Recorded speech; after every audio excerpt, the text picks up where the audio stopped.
It allows you to bring your own ring or amulet, distorting and reflecting it with the same process described before. The mods are scaled up in value and some are randomly negated. The reflected copy has the inverse set of negations. It will certainly be tempting to gamble with some of your best jewelry to try to double the values that really matter for your build and negate the ones you don't care about. Hello and welcome, Exiles. Today I want to talk about the new crafting mechanic in Kalandra League, and I made a critical error this morning on Bay class where I said I think it's a 1 in 4 to get 3 mods you want, and that was just completely wrong because I wasn't really thinking very clearly. I was thinking there's 4 possible combinations of basically the 2 and the 3rd mod you want, and that doesn't consider the fact that you also have to roll another 3 combinations each time for the other mods, whether which one's negative, which one's positive, yada yada yada. Moral of the story is, even though there's only 4 combinations for how the 2 and the 3 can be negative and positive, for each combination that it's not the scenario we want, there is 3 possible ways the other mods can be basically allocated, and that makes it a 1 out of 10 and not a 1 out of 4. So I'm making this correction now, but also because I'm excited about this mechanic for a few different reasons, and one of those reasons is, although this isn't like OP odds when you're rolling an amulet, it gets a lot better the second you start to put in items that disagree with each other. What do I mean by disagree with each other? One of the easiest examples I can think of is, say you have an item that has energy shield and it has life. This is a scenario where, now in SSF or whatever, if you're making an item for you specifically, your character or whatever, it's not going to work out great, but in Trade League or an environment where you're okay with making another build based on cool gear you make, this improves your odds significantly. Say you have an amulet that disagrees with each other, but it has 2 mods that would both work really well if they got doubled with life or energy shield. Now, instead of the 1 in 10 scenario, if I hit the scenario where I get basically the 2 good mods and then I hit it with ES, that's fantastic. But also, if I hit the scenario where I hit life with the 2 good mods, which on the mirrored version of this roll, that would also be fantastic. It doubles your odds of hitting a good scenario if you have an item that disagrees with each other.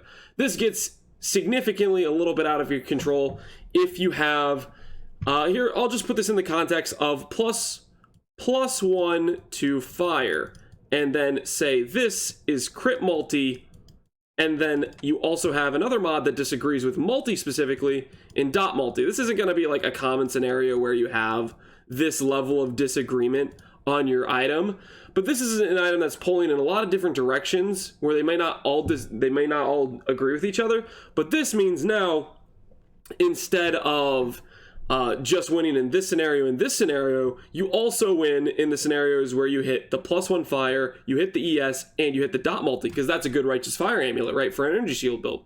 And then if you hit the scenario where you have the life-based roll with the, where is it? I'm totally blind. It's probably on the reverse of what I'm looking at right now. Yeah, it's on the reverse. It's right here.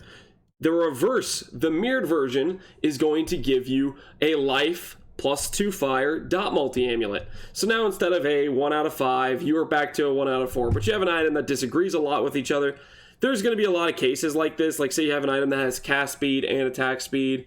There's not, I don't know, a huge amount, but it's going to be something you'll run into and something you can look out for in trade, because there's definitely going to be a market for looking for these sorts of items that have a lot of disagreement in them. Eventually people will figure out that, hey, if these items disagree, we can actually sell them for a lot because of how good the odds are if they throw them in the Mirror of Kalandra crafting system, or if they go ahead and just throw it in themselves because they realize, hey, my amulet disagrees a lot. That means my chances of getting a good outcome go up substantially. And then, of course, if you have somehow a 3rd mod that disagrees with this set of things, then it's like almost 100% chance that you get a good amulet for what you're doing. Also, there is some funny scenarios when, if you have 6 mods that somewhat perfectly disagree, you could get a scenario where you get basically, I think you get both the amulets on the thing. You could get a scenario where there is 2 good amulets you're pulling out of it because of it, which I think is just an interesting mechanic. And it's a scenario where all you have to do is you just have to take in a 3 mod item with some other bad rolls, or maybe basically you have a 4 mod item where one of the mods doesn't agree with the other mod and you improve your odds. I like this mechanic a lot because I think it's pretty straightforward. You just basically are chucking some decent gear, some 3 stat to 4 stat items into the basically Kalandra, where you can, I don't know, I mean, we're gonna have to come up with a name for it. It probably has a name, but we'll figure it out. Point is, this mechanic I think is gonna be a lot of fun just because of the potential power here is quite crazy. I believe the multiplier on these things can at least be up to 220% the value of what they have here. That's the showcase they gave us when they showed it putting in an amulet and it getting multiplied. It was multiplied by 2.2. I'd imagine, since they described it, that you can get the amulets and gear to be stronger based on the distance you have to go from the starting point to the end point. You can actually juice that even further. We'll see if it's going to juice all the way to 250%. We'll see if it's just 220 is the max. We don't know. But all in all, I think this is going to once again push the power level past what it was previously. I can't think of too many scenarios where I would prefer a recombinated jewelry piece over a Kalandra jewelry piece in terms of if you have a decent, like if you keep throwing in 3 stat pieces with 3 trash mods that don't really have much downside when they get negatived, having mods doubled like +2 gem levels, having and it's more than doubled, by the way. It's multiplied by the length of the run, right?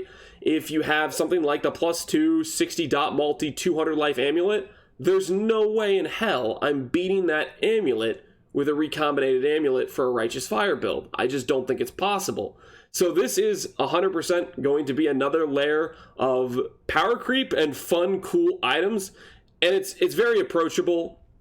It's pretty simple. Get an item that has 3 decent stats and 3 bad stats. If it's stats with low rolls, that means the negative version of the low roll isn't going to be that detrimental. Or if it's a stat that doesn't affect your build in any way, then it's no downside sort of situation. And it's really, really easy to make 3 stat gear. So I think the only limiting factor of this new crafting system is how rare is the tile that allows you to put your jewelry into it and give you the mirrored jewelry back. We'll see. I think this is going to be really cool for pushing your gear even further than previously possible. And yeah, that's the video. Hopefully you guys enjoyed. As always, take care, Exiles.